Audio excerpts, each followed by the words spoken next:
잘 먹겠습니다. 네, 시작하도록 하겠습니다. 네, 10가지 재앙과 홍해 기적. 네, 그 출애굽기에 그 가장 흥미로운 이야기가 10가지 재앙 이야기죠. 네, 10가지 재앙들. 그 나일강, 개구리, 이 피리, 돌림병, 악성종기, 우박, 메뚜기, 흑암, 첫 태생의 죽음. 뭐 여러 가지 이야기들이 있는데 가장 무난한 이야기로는 이 10가지 재앙들의 대상이 이집트의 다양한 신들과 관련이 있다는 이야기입니다. 나일강은 너무 중요하죠. 그 이집트가 그 위치적으로 보면 사막 지역이잖아요. 그 아프리카 북부가 거의 다 사막이어야 되는데 이집트가 그 고대 세계의 전 세계를 호령한 그런 이유가 나일강 때문이에요. 나일강이 이렇게 흐르면서 그 이제 정확히 기억 안 나는데 이렇게 지중해가 있고 이쪽 이렇게 해가지고 이쪽이 이집트 부분이잖아요. 나일강이 이게 쭉 흐르는데 여기서 이렇게 지류가 퍼져가지고 물줄기가 쭉쭉 흐르면서 이 부분만 아주 비옥한 지역이 되고 여기 전체가 사막이거든요.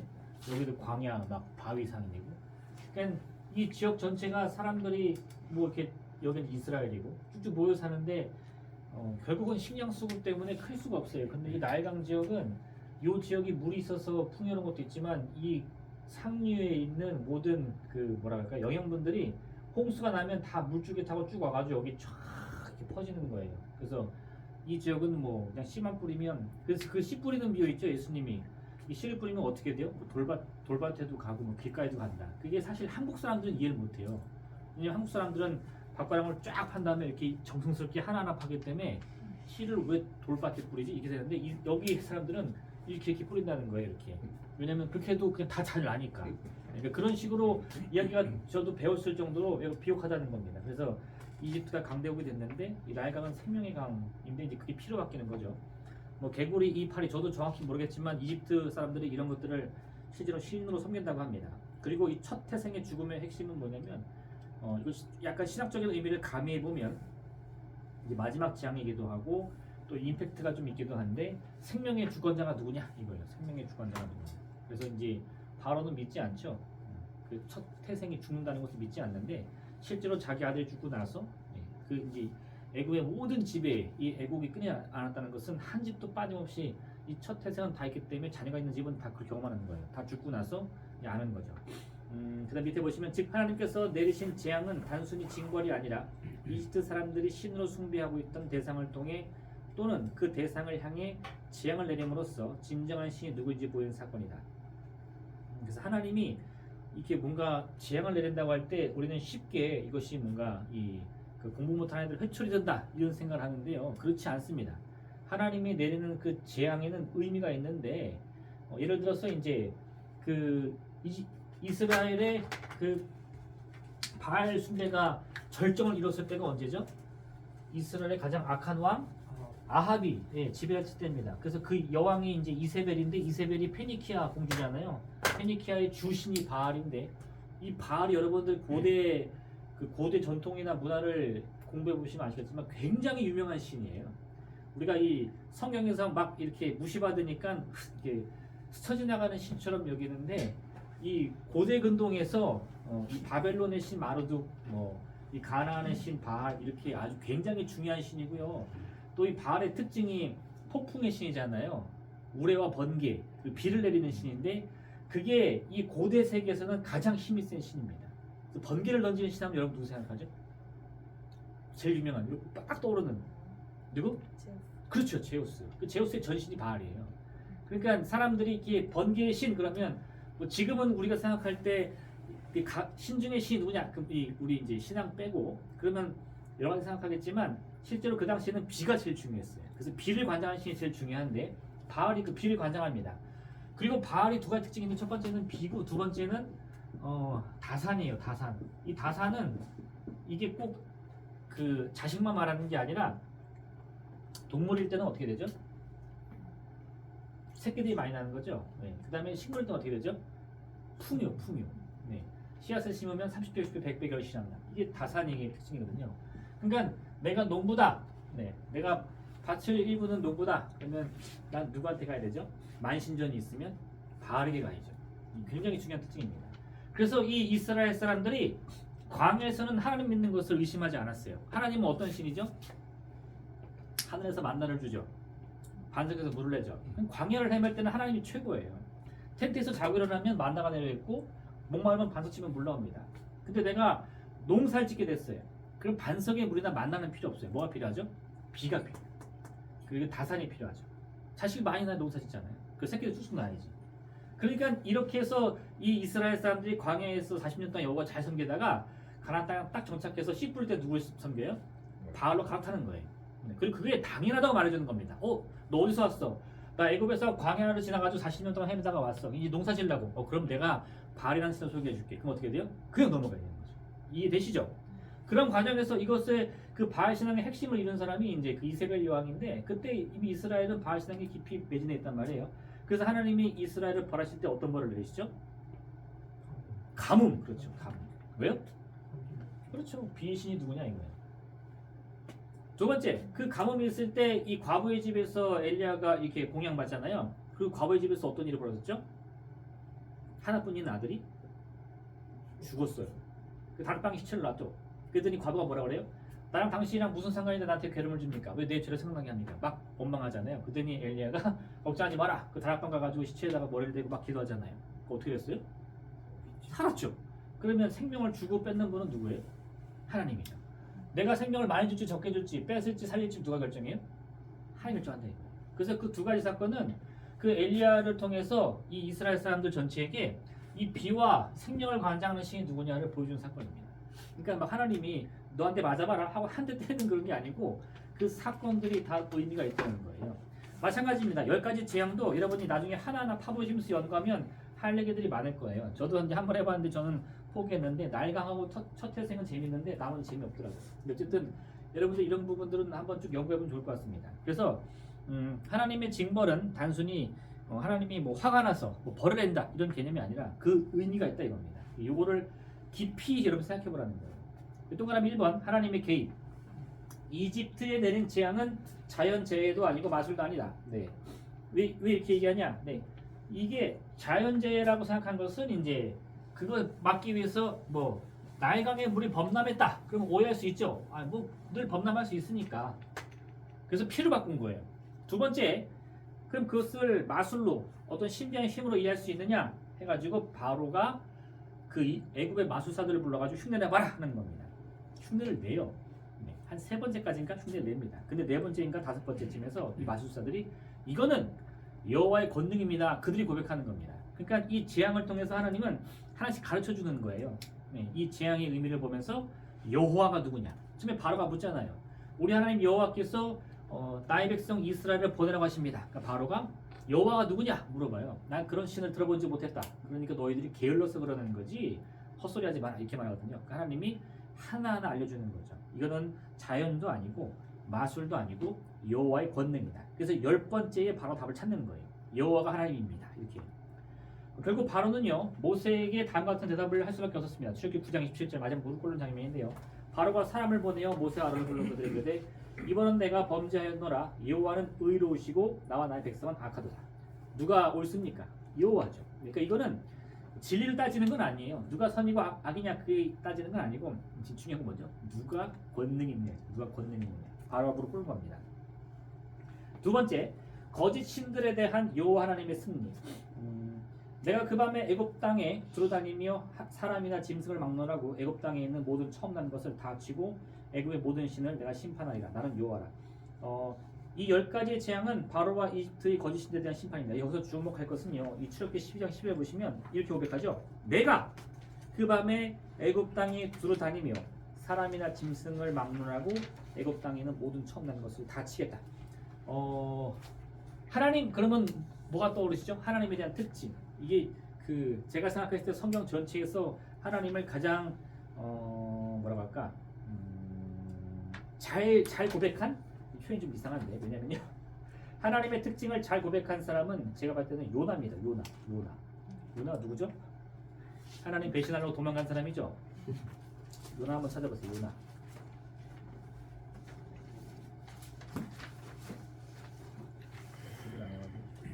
그저 한번 찾아보겠습니다. 시간은 없지만 아주 중요한 고백이에요. 제가 제일 좋아하면서도 설교하기 쉽지 않아요.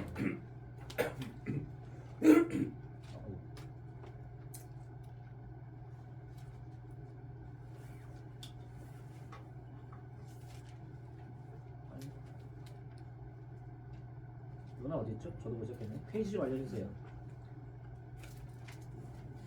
아직도 아무도 못 찾으셨나요? 네. 쉽지 않죠. 요 찾았어. 네. 구약성경 1287페이지.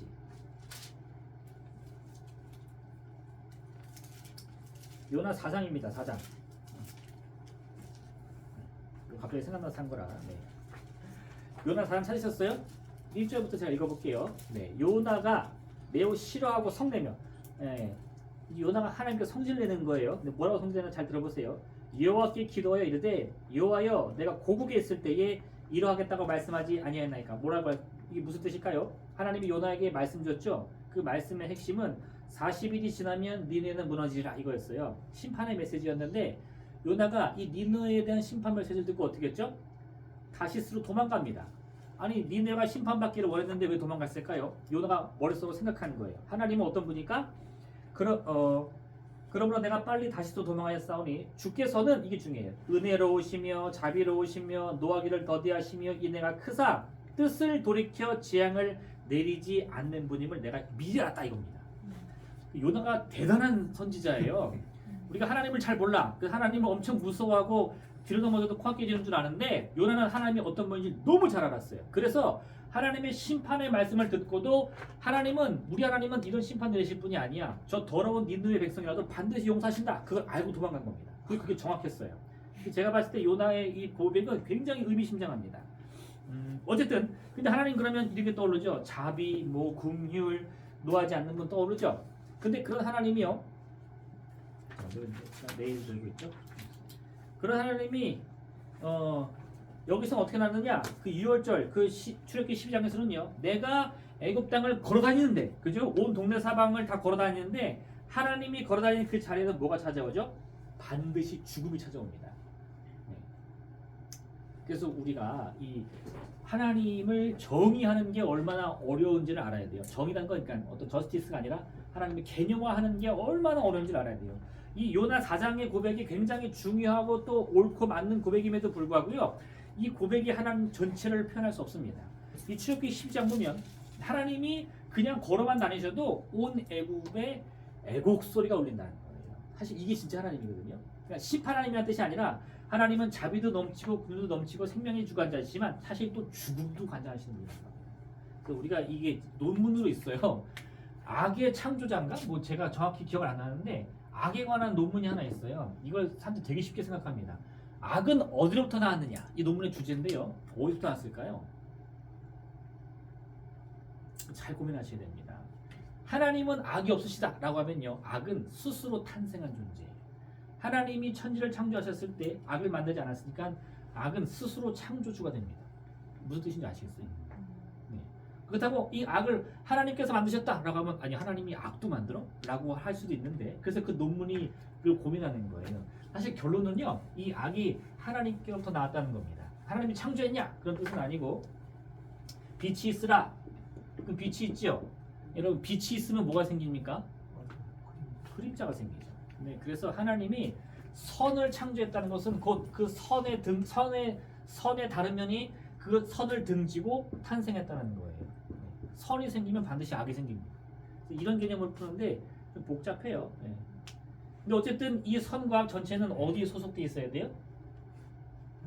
그렇죠. 하나님께 소속돼 있어야지. 하나님이 뚝 띄어서 너는 아니야. 그러면 얘는 혼자 자율신경이랄까 인공지능이 되는 거죠. 삐리리리 나 혼자 할 거야. 근데 안 되지. 그러면 안 되죠. 그래서 이걸 개념화하는 거는 여러분 생각보다 쉽지 않아요. 우리가 흔히 우리가 이 악과 싸우는 전사로서 묘사가 많이 되는데 그 표현이 우리의 어떤 모습, 하나님의 어떤 그 권능을 전체 다 표현한다고 생각하시면 큰 오산입니다.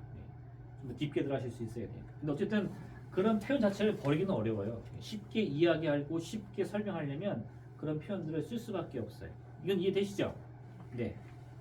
근데 지금은 이제 신학이니까요. 신학에서는 개념화를 할 필요성이 있습니다. 그래서 말씀드리는 거예요. 어쨌든 그런 관련해서도 이 출애굽기 12장 6월절 사건은 굉장히 독특한 사건입니다. 하나님이 이렇게 무서운 모습으로 나오는 장면이 성경에 진짜 극히 드물어요. 넘겨보겠습니다. 5페이지.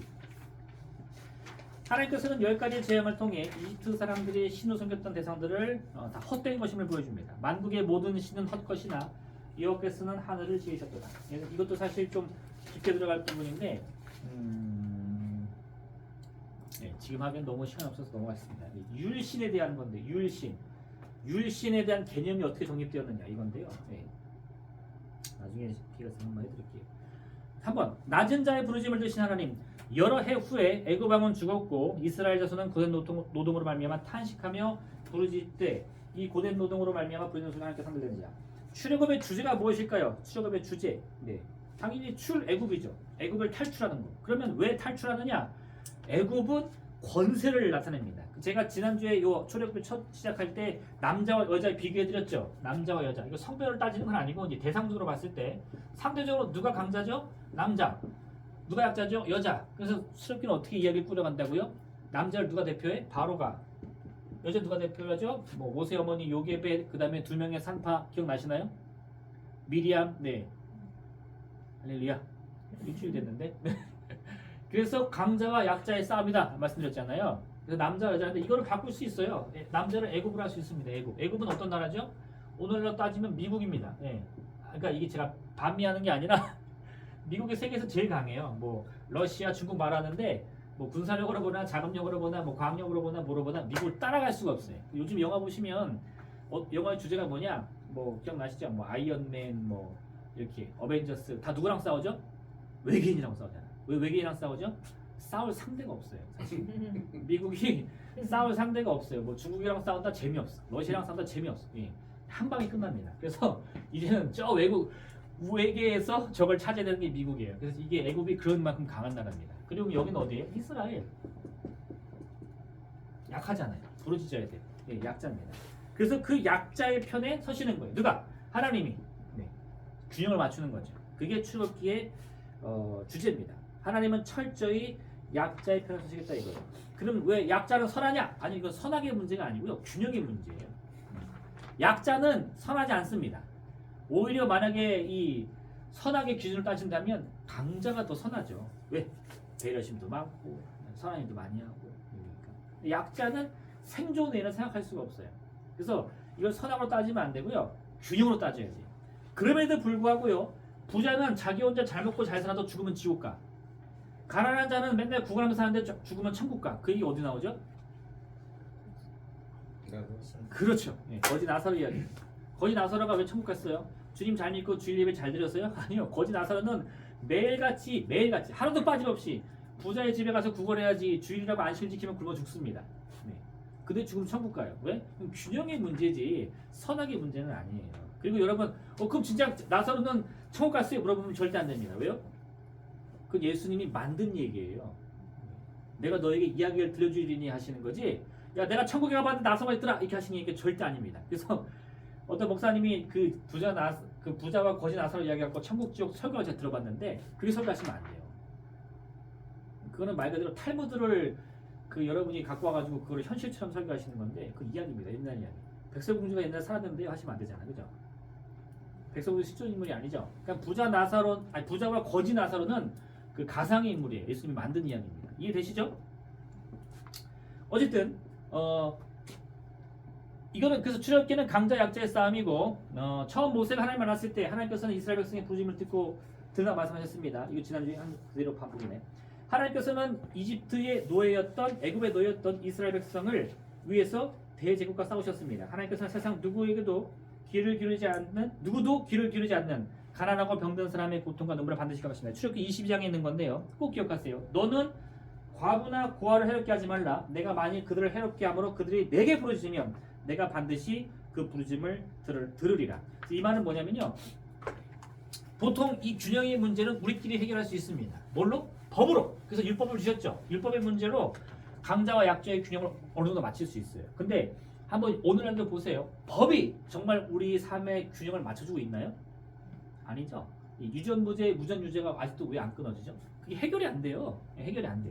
그래서 마지막에 이 가난한 과부와 같이 자기의 억울한 일을 누구에게도 말할 수 없어서 불의한 재판관이라도 찾아가야 할 처지에 있는 사람이 하나님께 나오면 하나님 어떻게 한다고요? 반드시 그 부르짖음을 듣겠다는 거예요. 그러니까 너희들 이게 경고입니다. 경고. 조심해라 이거예요. 왜? 고아와 과부 그리고 나그네를 무시하지 말라는 겁니다.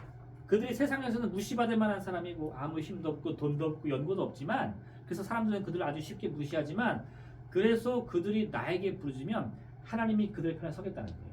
이걸 바로가 실수한 겁니다. 바로는 이스라엘 사람들이 누구를 의지해도 자기가 이길 수 있다고 생각하는 거예요. 야, 니네가 누구의 힘을 빌릴래? 옆 나라의 힘을 빌릴래? 나한테 안 될 거야. 이렇게 생각한 거예요. 그래서 그 절대 권력으로 아무 꺼리낌 없이 이 이스라엘을 억압하는 거죠. 그들에게 짚을 주지 말고 생산량을 2배로 늘려라. 찍소리 못 하잖아요. 열정페이. 야, 청년들 고생은 그때 하는 거야. 해도 아무 찍소리 못 하잖아요. 근데 그런 이 가난한 자들이 하나님께 부르짖으면 그걸 듣고 어떤 일이 벌어져요? 출애굽이 되는 거예요. 네. 두 번째, 홍해 기적. 미리암이 그들에게 연합하여 이르되 너희는 여호와를 찬송하라. 그는 높고 영화로우시며 말과 극한 자를 바다에 던졌음이로다. 네. 출애굽기 15장의 말씀인데 이 이전에 출애굽기 15장 앞절에 모세의 노래가 있어요. 출애굽을 노래 아주 긴 노래. 그리고 이제 15장 21절 그 뒤에 나오는데 사실 이 미리암의 노래가 훨씬 더 요약이 잘 되어 있습니다.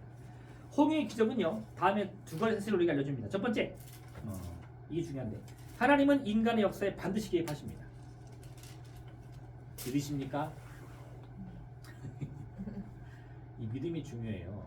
하나님이 내 삶에 반드시 역사하신다. 우리가 이게 좀 헷갈릴 때가 있어요. 무슨 말이냐?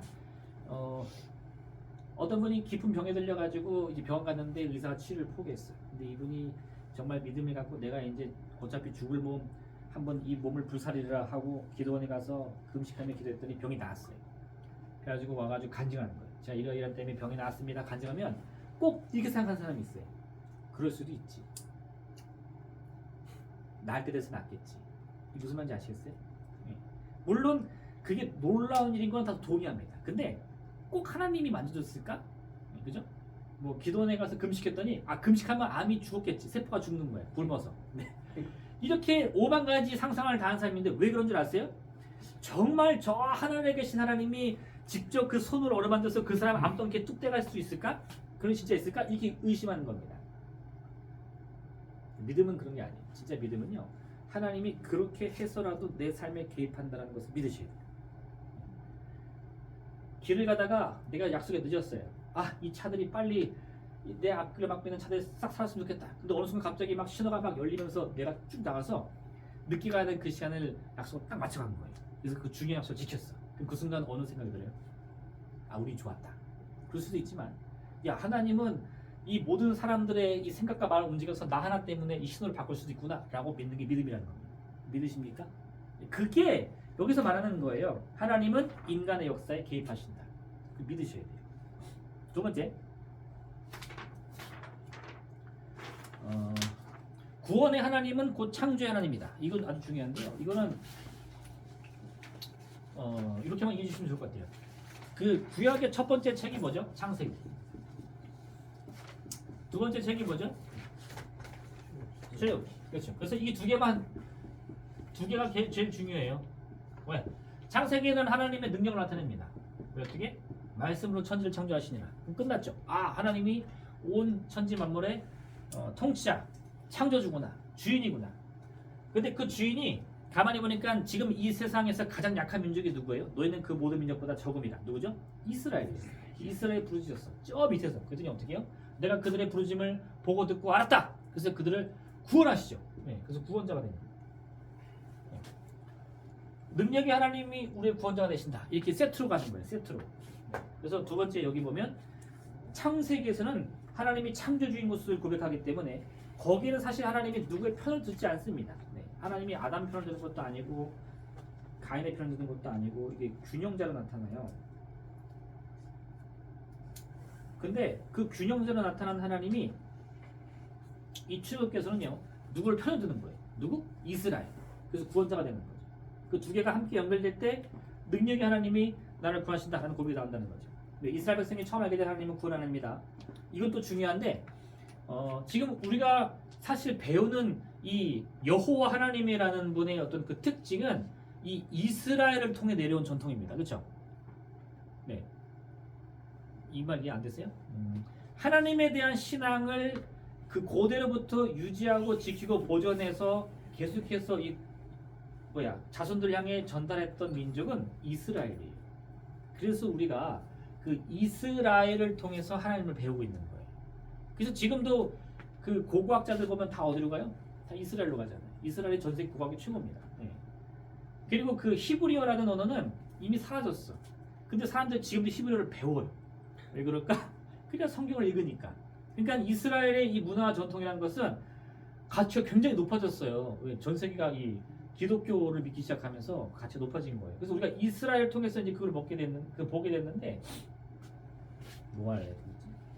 그 이스라엘이 처음 하나님, 내가 이스라엘 민족으로서 여호와 하나님을 만난 것은 창세기입니까? 출애굽입니까? 당연히 출애굽기죠. 예, 왜? 창세기는 제가 저번에 말씀드렸지만 이스라엘 민족이 존재 안 해요? 아직 안 하잖아.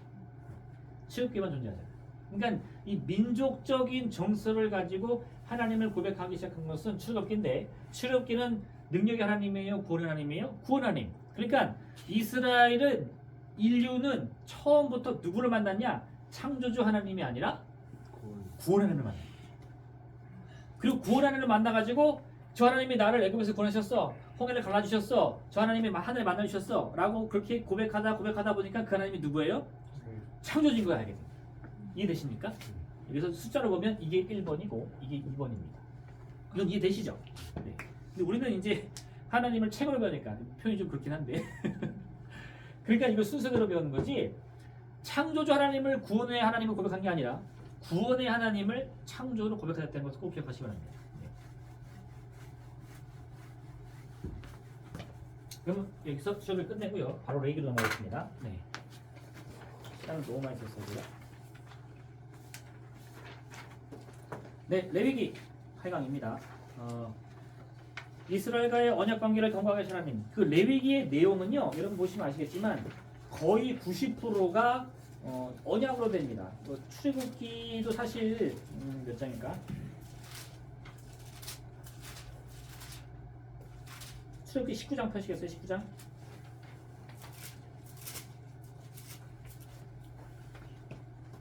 보셨나요? 출애굽기 19장 이건 저기 사실 핸드폰을 보면 잘 이해가 안 가요. 이게 핸드폰은 한 장씩만 나오니까, 그죠? 나보다는 게 아니라 출애굽기 19장에서 이렇게 쭉 넘기면 그때부터 레위기, 민수기까지 다 율법이에요. 이제 그걸 설명하려고 넘길 때 이 분량을 우리는 그 끊어진 책으로 보기 때문에 출애굽기와 레위기가 전혀 다른 책이라고 생각할 수 있는데 그렇지 않아요. 출애굽기 19장에서 레위기는 연결됩니다. 그래서 출애굽기 19장에 보시면 이 이스라엘 백성이 시내산에 도착해요. 그래서 모세가 시내산에 올라가죠. 거기서 십계명을 시작으로 하나님 율법을 쭉 주시는데 중간중간에 몇 가지 사건들, 뭐 아론의 금송아지 사건 이런 것만 뛰어들어가 있을 뿐이고 그 다음에 계속 율법이 나와요. 민수기까지. 이게 하나로 연결되어 있습니다.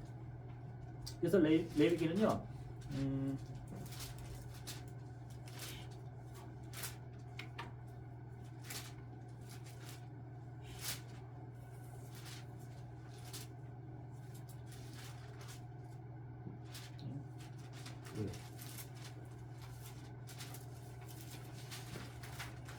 예. 레위기 8장 한번 보셨어요? 8장? 레위기 8장. 찾았습니까? 레위기 8장 보면 이제 아론의 두 아들이 아론과 함께 제사장직을 위임받는데 허락되지 않은 불을 가지고 제사드리다가 죽는 모습이 나와요. 이게 이야기거든요. 네. 9장도 마찬가지고 10장까지. 그래서 요렇게 해서 8, 9, 10장이 이야기, 그 사건에 대해서 이야기하는 거고요. 요걸 다 빼면 전부 다 뭐라고 할까요? 율법 규정들입니다. 뭐 해라, 뭐 하지 말라, 뭐 해라, 뭐 하지 말라 이런 것들. 네. 그게 레위기 특징이에요. 그거 내용을 살펴보는 게 아니라 이거는 그 레위기의 그 규정들에 대한 개념을 정리하는 이 책을 하는 겁니다. 이 책은 그렇게 되어 있어요. 그래서 그걸 한번 소개하려고 합니다. 수업이 몇 시까지죠? 정각까지죠? 네. 30분 남았는데 이스라엘에서의 예배, 여기서 아까 제가 눈을 설명드렸지만 우리가 하나님을 누구의 눈으로 본다 그랬죠? 이스라엘의 눈. 그 이스라엘의 눈을 우리가 뭐라고 표현하냐면 히브리. 예. 헤브라이즘, 히브리. 그들이 히브리 민족이잖아요. 이스라엘이 히브리 민족이잖아요. 이스라엘을 왜 히브리 민족이라고 부르냐? 이것도 사실 논문 주제인데 정답은 제가 못 들어봤어요. 근데 뭐 여러 가지 이론이 있는데 이불이라는 그 히브리어 말이 있는데 이들이 뭐 약자인가 이방인인가 그런 뜻이라고 하더라고요. 그래서 그것이 건너온과 시 아니냐라고 하는데 아무 사실 모릅니다. 어쨌든 뭐 전통적으로 이스라엘은 자신들의 히브리 민족이라고 이해를 했어요. 그래서 같이 쓰는데 히브리 헤브라이즘 해서 그 히브리의 정신이 그 구약의 그 바탕이고 이게 한번 바뀌어요. 크게 언제 바뀌냐? 그 신약 시대에 와가지고 로마가 전 세계를 지배하면서 이 이스라엘 고유의 헤브라이즘이 사라지고요. 헬레니즘이 생깁니다. 그죠? 헬라, 그리스를 헬라라고 하잖아요. 그래서 헬라어, 헬레니즘 이게 그리스화예요. 여러분들이 그 중고등학교 생각해 보면 그거 생각날 거예요. 그 당시에 이 로마를 얼마나 좋아했는지 그리스인들이 반대죠. 로마인들이 그리스를 얼마나 좋아했는지 그 그리스 종들을 아주 그 종으로 쓰는데 우리가 말하는 노예가 아니라 정말 그 높은 가정교사로 쓰고 또 거기 자기들이 그 로마 라틴어도 있는데 그거 안 쓰고 뭐 써요? 헬라어 쓰고 뭐 우리가 한문 좋아하듯이 그런 식으로 했다고 했잖아요. 그게 헬레니즘인데 이것도 정책적으로 쓴 사람들도 있고 막 그래요. 그래서 제가 이걸 왜 말하느냐? 이 헤브라이즘이 그 어느 기점을 시작으로 해서 헬레니즘으로 바뀝니다. 제가 지난주에 설명드렸는데 구약은 원래 어떤 언어로 쓰여 있죠? 히브리어. 근데 이 히브리어를 이스라엘 사람들은 다 잊어버려요. 그 나라가 멸망하고 떠돌이 생활하면서 히브리어를 다 잃어버리고 그 다음에 아람어를 썼다가 그래서 예수님은 아람어 쓰시죠. 그 다음에 이 돈 많은 사람들 또 배운 사람들은 뭘 써요? 헬라어를 쓴단 말이에요. 그래서 그 구약을 헬라어로 번역하는 작업을 합니다. 어떻게? 70인용. 70인용. 그래서 이 그 원어로는 세프아진타라고 부르는 성경이 있는데 그 저기 책방 가면 있어요. 세프아진타라고 실제로 우리도 살 수 있어. 저도 집에 하나 갖고 있는데 괜히 그 호기로 샀는데 한 번도 읽어본 적이 없습니다. 읽을 수가 없어요. 창세기부터 헬라어로 되어 있어요. 그래서 이게 헬라어 성경입니다. 헬라어 구약인데 문제는 뭐냐? 히브리어로 되어 있는 구약이 있겠죠. 이게 원어겠죠. 헬라어로 되어 있는 성경이 septuaginta죠. 그러면 원전을 보려면 이 히브리어 성경을 봐야 될까요? 헬라어 성경을 봐야 될까요? 당연히 히브리어 성경을 봐야죠 하는데 문제가 뭐냐? 히브리어로 되어 있는 고대 사본, 그러니까 역사상 가장 오래된 사본, 원본은 없잖아요. 가장 오래된 히브리어 사본이 있을 거 아니에요. 그리고 가장 오래된 헬라어 사본이 있을 거 아니에요. 헬라어 사본이 더 오래된 게 있어요. 그 본문에 따라서. 그러니까 얘는 뭐 예를 들면 뭐 1000년 된 건데 얘는 1200년 된 거예요. 그럼 번역서잖아요. 근데 얘는 200년 앞섰죠. 그때 고민이 생겨요. 두 개 다 봐야 돼요. 어쨌든 이거는 뭐 우리가 고민할 게 아니라 학자들이 하겠죠. 그래서 지금 여기 이제 헬레니즘과 히브리 문화를 제가 썼는데 여러분들 지금 저를 포함한 한국인들도 마찬가지인데요. 전 세계의 거의 모든 사람들을 지배하는 사상은 헤브라이즘일까요? 헬레니즘일까요?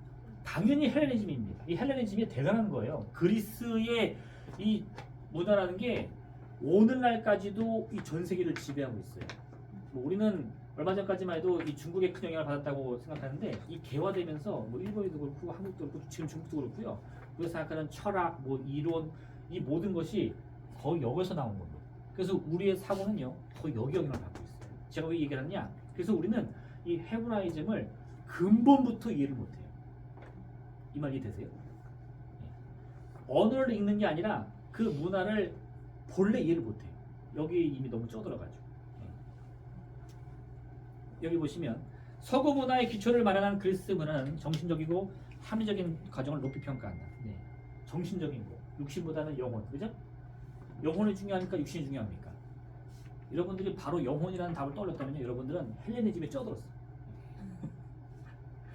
이러한 사고방식은 인간을 정신적인 존재로 간주합니다. 식탁에서의 기도나 교육자의 가운 입고 설교하시는 분은 보시면 어떤 느낌이 들어요? 거룩하다 않습니까? 아우 저걸 왜 입어? 뭐예요?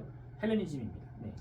형식의 의미를 부여하지 않는 사고방식 자체가 헬레니즘이에요. 이거는 옳은 게 아니고요. 진리가 아니라 그냥 헬레니즘이에요. 그렇게 판단한 겁니다. 우리나라가 제가 되게 놀란 게 저희 딸이 이번에 중학교 갔는데요.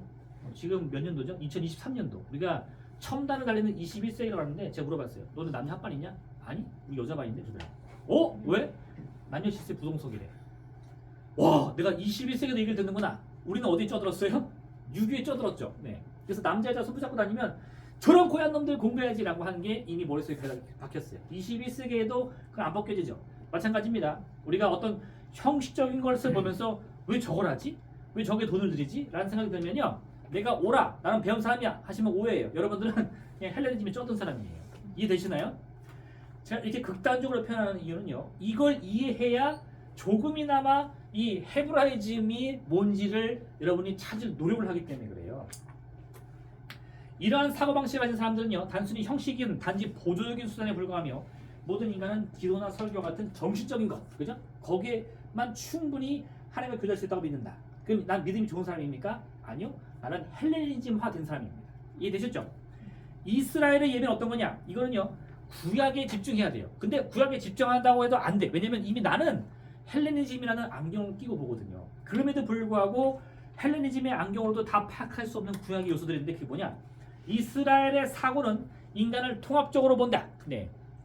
인간은 세 가지 요소로 되어 있죠. 뭐죠? 영혼력. 이건 헬레니즘입니다. 네. 구약은 그런 얘기 절대 하지 않아요. 구약은요. 인간을 인간이라고 이해하지 영혼이라고 이해하지 않습니다. 그럼 영혼이라는 개념이 나온 건 어디일까요? 당연히 신약이죠. 네. 이해되시나요? 하나님이 인간을 창조하실 때 육신을 만들고 영혼을 불어넣으셨나요? 아니요. 숨결을 불어넣으셨어요. 단어 자체가 틀립니다. 따라서 하나님은 그럼 그 육신으로만 된 인간은 인간이냐? 전혀 아니죠. 숨결로 된 인간은 인간이냐? 전혀 아니죠. 육신과 하나님의 숨결이 만나야 생명이 됩니다. 생명. 그게 인간이에요. 따라서 하나님은 인간과 정신적인 방법뿐 아니라 육체적인 방법, 즉 기도 가운데 무릎을 꿇고 기도하는 거, 찬양하는 거, 손을 높이 드는 거, 자유롭게 개방된 공간과 거룩한 공간을 구별하는 거. 거룩한 공간은 있어요, 없어요? 있어요. 어디? 네. 성막의 개념이 바로 이 거룩한 공간입니다. 그래가지고 성막은 저기 아주 이거 뭐 희소식인가? 여러분들 지금 당장 저기 지하 성전 한번 가보시면요, 저희 그 유년부가 선생님이 요리를 가지고 이 성막에 대한 사진을 면밀히 연구해서 그걸 다 손으로 만드셨어요. 나 깜짝 놀랐어요. 저 사온 줄 알았는데 다 주문 제작해서 만든 거예요. 그래서 성막을 만들었어요. 크게. 네. 여기 보시면 여기 문이 입구가 있고요. 여기 뭐 번제단, 뭐 물두멍이 있더라고요. 그 지성소가 있어요. 여기 막혀 있죠. 여기도 막혀 있죠. 여기는 성전 뜰, 그죠? 성막 뜰. 네. 여기는 성소, 네. 거룩한 장소입니다. 여기는 지성소, 지극히 거룩한 장소예요. 그래서 굳이 숫자로 따지면 1단계, 2단계, 3단계가 되는 겁니다. 여기 뭐가 있죠? 언약궤가 있죠. 그래서 이 들어올 때 여기 있을 수 있는 사람들, 여기 있을 수 있는 사람들, 여기 있을 수 있는 사람들, 여기 있을 수 있는 사람이 구분되는 거예요. 자격이 구분되는 거예요. 왜요? 거룩한 곳이 따로 있기 때문에. 그래서 이게 중요하다는 겁니다. 사제복을 입는 거. 사제복은 뭐죠? 우리가 가운이라고 생각하는데 에봇이라고 있어요. 여기 막 보석 박은 거, 어깨 보석 박은 거. 네. 그러한 방법들을 구약에서 말하고 있다는 겁니다. 그게 막 이게 정신이냐 육체냐 따지는 게 아니라 그냥 헤브라이즘은 그 전체를 하나로 통으로 보기 때문에 그래요. 또한 하나님과의 교제는 하나님의 손님으로서 기쁨 가득한 희생제물의 식사 자리에서도 이루어진다. 여기 넘어갈게요. 네. 하나님께서는 인간의 정신과 이성만이 아니라 인간 전체를 요구하신다. 왜냐하면 우리의 육체, 정신, 영혼 모든 것이 하나님 작품이기 때문이다. 이러한 의미에서 가시적인 예배는 그 자체로 하나님과 교제하는 직접적인 통로가 됐다 이겁니다. 가시적인 예배 뭐예요? 눈에 보이는 예배죠. 요번에 그 논쟁이 또 한번 불거졌어요. 왜냐? 코로나가 터지면서 현장 예배가 중요하냐, 온라인 예배가 중요하냐, 뭐가 중요합니까? 당연히 나와야죠. 형식이 중요하죠.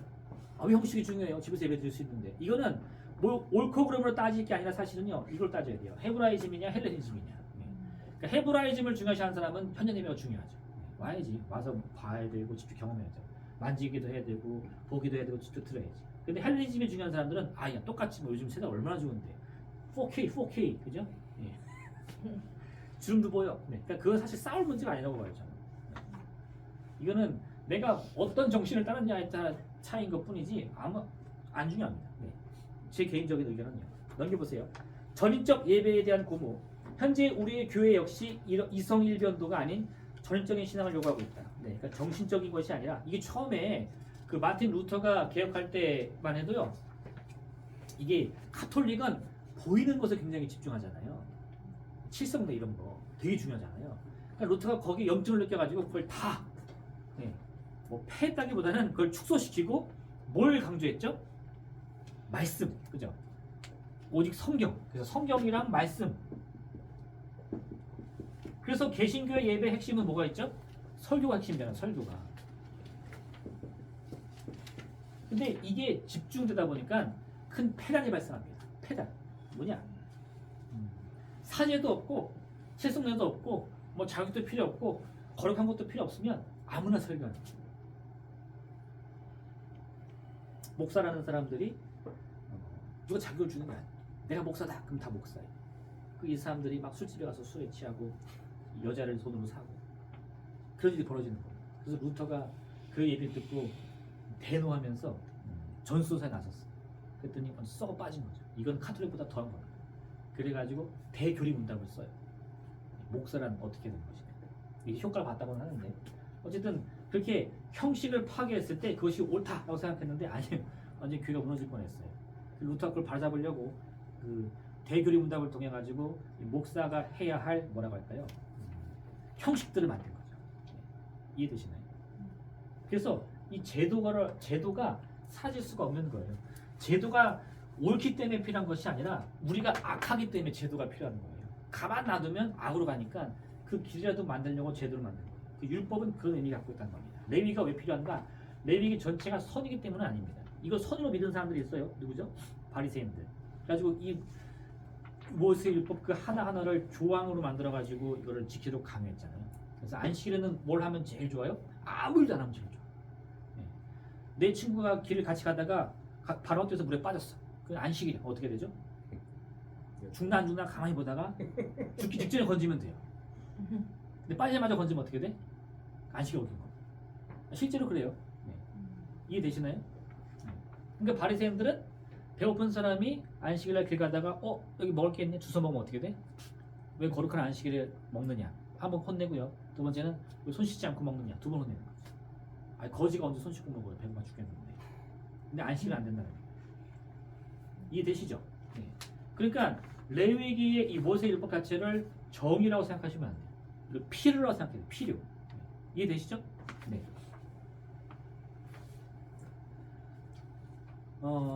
그래서 지금 좀 이해되시나요? 그 헬레니즘과 헤브라이즘의 차이를? 네. 어쨌든 그걸 정확히 이해하시라는 게 아니에요. 저도 몰라요. 저도 한국인이지 그리스 사람도 아니고 이스라엘 사람도 아니고 헤브라이즘이나 헬레니즘이 정확히 뭐냐? 저도 모릅니다. 근데 이건 알아요. 둘은 분명히 달라요. 내가 중국을 이해 못하고 내가 일본을 이해 못하고 더 멀리 나가서 내가 서양 사람들을 도무지 이해 못하는 것처럼 나는 헤브라이즘이나 헬레니즘도 이해 못하지만 더 중요한 것은 헤브라이즘도 헬레니즘을 이해 못하고 헬레니즘도 헤브라이즘을 이해 못합니다. 그리고 그 두 개가 동시에 있는 책이 뭐예요? 성경이죠. 성경. 네. 구약은 헤브라이즘, 신약은 헬레니즘. 그 시각을 여러분들이 넓게 갖춰야 돼요. 구약의 시각으로 신약을 읽으면 안 되고 신약의 시각으로 구약을 읽으면 안 됩니다. 이 말 이해되시죠? 네. 넘어가겠습니다. 네, 2번. 이스라엘 맞죠? 네, 이스라엘은 하나님으로부터 소외된 세상에 살았다. 네. 이게 무슨 말이냐? 원역사에 대한 회고. 원역사는 기억나시죠? 창세기에서 11장 죄의 세력이 어떻게 인간과 하나님의 조화로운 관계를 파괴했는지 보여줍니다. 이거는 넘어갈게요. 지금 설명 너무 기니까. 네. 지난 학기에 우리 그 학부에서 했습니다. 죄로 인해 인간은 더 이상 하나님과의 직접적인 교제를 누릴 수 없게 됐다. 이건 너무 당연하죠. 인간 상호 간의 조화로운 관계가 파괴됐다. 인류는 이제 하나님을 의지하는 것을 포기하라고 했다. 그래서 하나님을 의지하는 것을 포기하는 것이 뭐예요? 바벨탑. 우리가 우리 이름을 스스로 내고 하나님 없이도 잘 먹고 잘 살아보자. 이게 바벨탑의 특징이잖아요. 이러한 상황 속에서 하나님께서는 아브라함을 통해 이스라엘 민족을 부르신다. 이런 의미를 볼 때 이스라엘 백성은 하나님으로부터 소외된 세상 속에 살면서 이 무슨 말인가요? 그 아담과 하와의 범죄로 인해서 하나님이라는 이 존재와 이 세상이 끊어졌다는 거예요. 이 죄의 틈으로 인해 완전히 분리됐습니다. 근데 우리는 어디 있어요? 우리는 여기 있죠. 이 죄로 인해 가득한 세상에 살아요. 여기 하나님이 안 계셔. 근데 그 하나님을 만나야 되잖아요. 그 연결고리가 뭐냐 이거예요. 그 첫 단추를 끄는 게 이스라엘이다 이겁니다. 이해되시죠? 하나님이 죄로 가득한 세상에 여러 가지 시도를 해봤어요. 어떻게? 홍수도 되어버리고, 네. 바벨 타치는 사람도 언어도 바꿔봤어요. 근데도 해결이 안 됩니다. 그래서 어떻게 하느냐? 그럼 내가 아예 차라리 개입하겠다는 겁니다. 한 민족을 택해가지고 이 민족이 세상 열방에 내 복음을 전하도록 하겠다 이겁니다. 네. 그게 아브라함이 부른 그 목적이잖아요. 창세기 12장 1에서 3절. 그렇게 해서 하나님이 개입하셨고 그 첫 타자가 이스라엘 민족이라는 거죠. 이해 되시죠? 그래서 하나님으로부터 소외된 세상에서 하나님의 백성으로 살아가는 법을 배우는 겁니다. 이게 얼마나 힘들겠어요. 이스라엘 백성은 2번입니다. 가로 2번. 하나님과 멀어진 인류의 일부다. 맞죠? 이스라엘도 사실 사람이에요. 이들하고 특별할 게 없고 사실 이들도 하나님으로부터 선택받았다라는 것 외에는 우리가 다를 게 하나도 없습니다.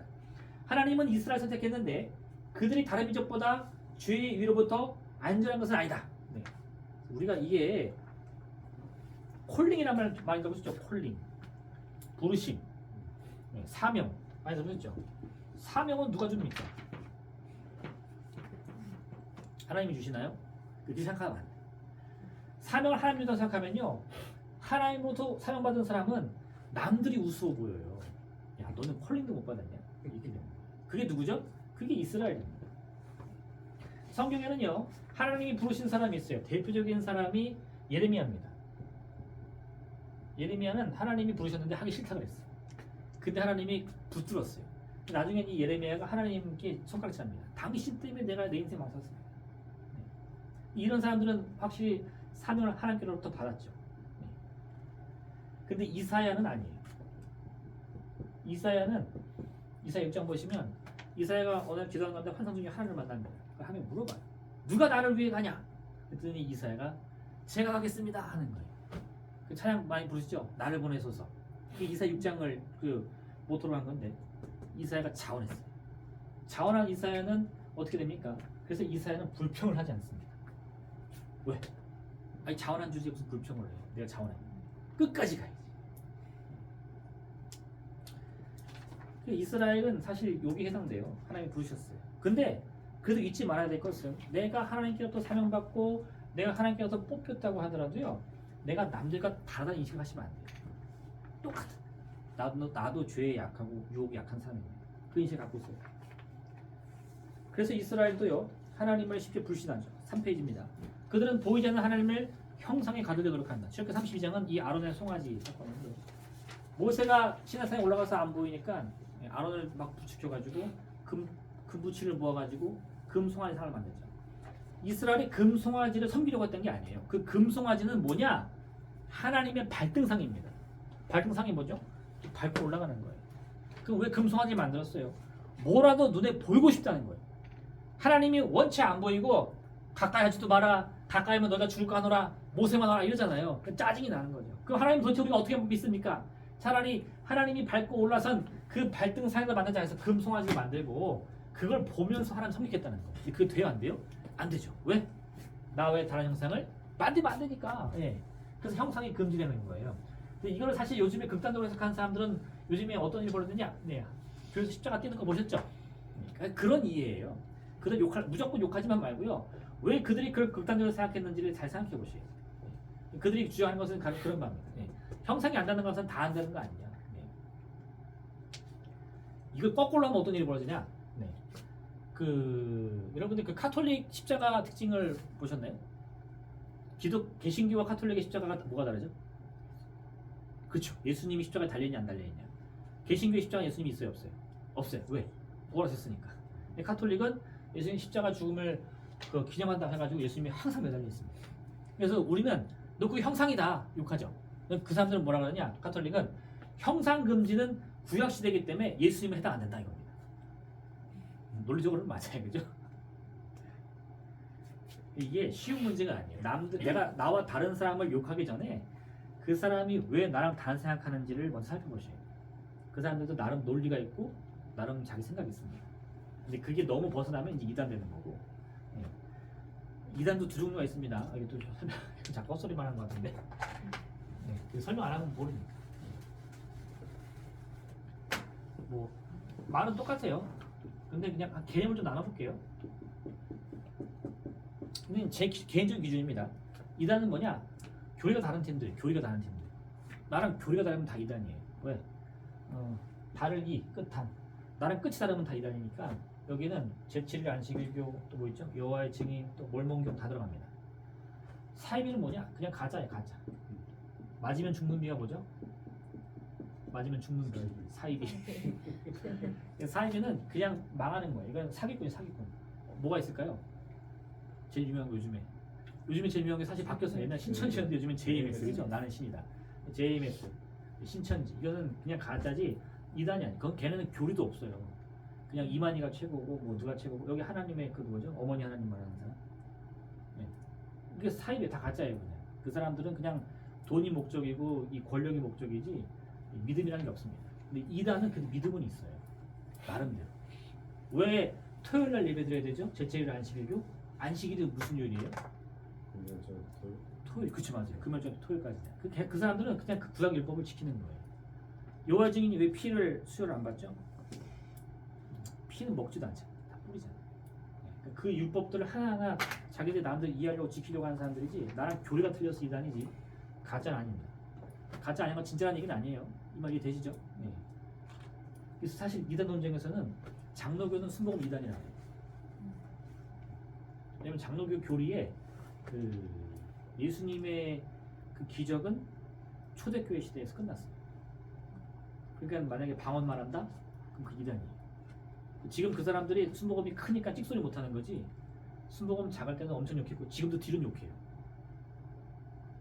아니 제가 장로 욕하는 게 아니라 그 사람들이 지금 그 뭐라고 할까 현 상황을 말해 주는 거예요. 순복음이 보면 장로교는 뭐예요? 장로 이단입니다. 왜? 방언 거부하죠. 치유 거부하죠. 기적이 안 일어난다고 하잖아요. 사실 우리는 장로교를 이단이라고 말해야 돼요. 왜 말 못하죠?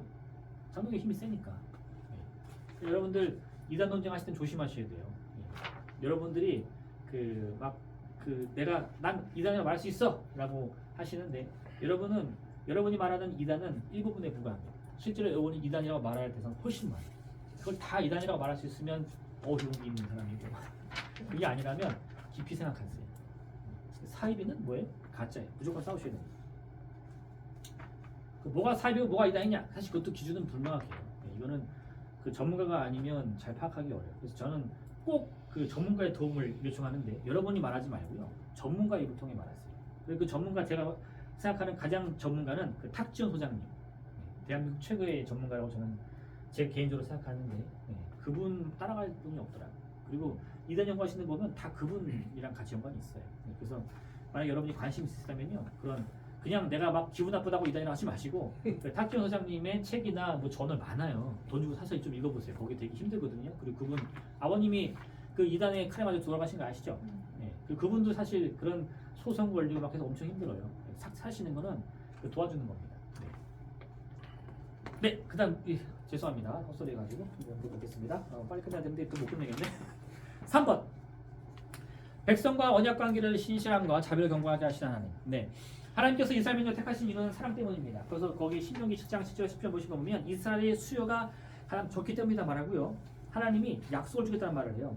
하나님께서는 사랑으로 이스라엘 백성과 언약을 맺으십니다. 그래서 이스라엘 백성을 애굽에서 구원하셨고 가나안 땅에 인도하십니다. 아니 하나님이 이스라엘 백성과 관계 맺는다고 얻을 게 뭐 있어요? 아무것도 없습니다. 약자를 돕는다는 것은 말 그대로 자비이며 긍휼인 거지 은혜인 거지 더 이상 뭔가 이렇게 계약이 될 수가 없는 거예요. 그 과정에서 이스라엘 백성은 끊임없이 불순종하고 그로 인해서 그 죄를 보호하는 대신 속죄 제도를 통해서 이 죄의 짐에서 해방됩니다. 그래서 이 레위기에서 속죄제 5가지가 나오는데 속죄제, 속건제, 또 뭐 있죠? 소제, 번제, 화목제 5가지죠. 특징이 다 있습니다. 속죄제는 뭐 그냥 죄 지은 사람들이 일반적으로 드리는 게 속죄제, 속건제는 뭐죠? 부지 중에 지은 사람들. 근데 요게 제가 몇 번씩 읽어봤는데 비슷비슷하더라고. 정확한 그 조항들은 아마 이스라엘 전통에 있겠지만 성경에 남아있지 않더라고요. 어쨌든 속죄제, 속건제는 비슷한데 번제까지 죄를 지은 사람들이 지으는 거고 그 죄의 특정한 그 상황이 레위기에 나옵니다. 무슨 죄를 지었을 때는 속죄제, 무슨 죄를 지으면 속건제 이런 식으로 나와요. 번제도 마찬가지인데 세 개는 비슷해요. 다 동물을 잡아가지고 완전히 다 태워버립니다. 아무도 남기지 않고. 그게 이 속죄제, 속건제, 번제예요. 소제는 개념은 똑같아. 죄를 지은 사람들이 그 재물을 태워서 드리는 건데, 소제는 딱 하나 틀린 게 뭘까요? 그 재물이 동물이 아니라 식물입니다. 곡식을 드리는 거예요. 그래서 이게 소제가 왜 중요하냐? 가인과 아벨 얘기할 때요. 아벨은 피해제사고 가인은 쓰던 것들 딱 하지 마세요. 네. 의미적으로 따지면 가인은 소제고, 그 아벨은 속죄제, 속건제, 번제 중에 하나입니다. 그러니까 사실 차이가 전혀 없어요. 이건 레벨 차이가 아닙니다. 상황의 차이일 뿐이에요. 그 다음에 화목제가 왜 중요하냐? 특히 신약 성경의 히브리서는 그 구약의 사상을 갖고 와가지고 예수님의 십자가 죽음을 화목제물로 표현합니다. 속죄제도 아니고 속건제도 아니고 화목제. 근데 화목제가 왜 특이하냐면 요거는 다 그 재물을 완전히 태워 없앤다 그랬죠. 그래서 그 제사를 드리는 사람이 얻는 게 하나도 없어요. 근데 화목제는 그 동물을 갖고 와서 각을 뜬 다음에 일부를 태워서 하나님께 드리고 일부를 남겨가지고 이 제사를 지낸 제사장과 가족이 함께 나눠 먹습니다. 화목의 식사를 한 것까지가 이 제사에 포함되어 있어요. 그 화목제는 언제 드리죠? 이건 죄질 때 드리는 게 아니라 본인이 원할 때, 하나님과 화목을 원할 때 드리는 거예요. 그럼 예수님은 우리의 죄를 지고 가셨는데 우리의 죄 때문에 들어가셨나요? 이건 수동적인 거죠. 예수님은 하나님과 우리를 화목하게 하기 위해 들어가신 거예요. 근데 화목하게 하려니까 우리 죄값을 없애기 위해서 죄를 대신 지신 거지, 그냥 그거 낑낑 짊어지고 돌아가시려고 십자가 지신 게 아니라는 거예요. 히브리서는 그렇게 얘기한 거예요. 그래서 예수님은 화목제 이렇게 얘기합니다. 화목제물은 중요한 게 뭐라고요? 식사. 네, 밥을 나누는 거. 사무엘서에 그 한나가 사무엘 얻으려고 가서 제사 드리는데 나중에 뭐 하죠? 식사하죠. 식사한 다음에 성전 올라가서 기도하죠. 그럼 그 무슨 제사였을까요? 그럼 화목제사였다 생각할 수 있는 거죠. 네.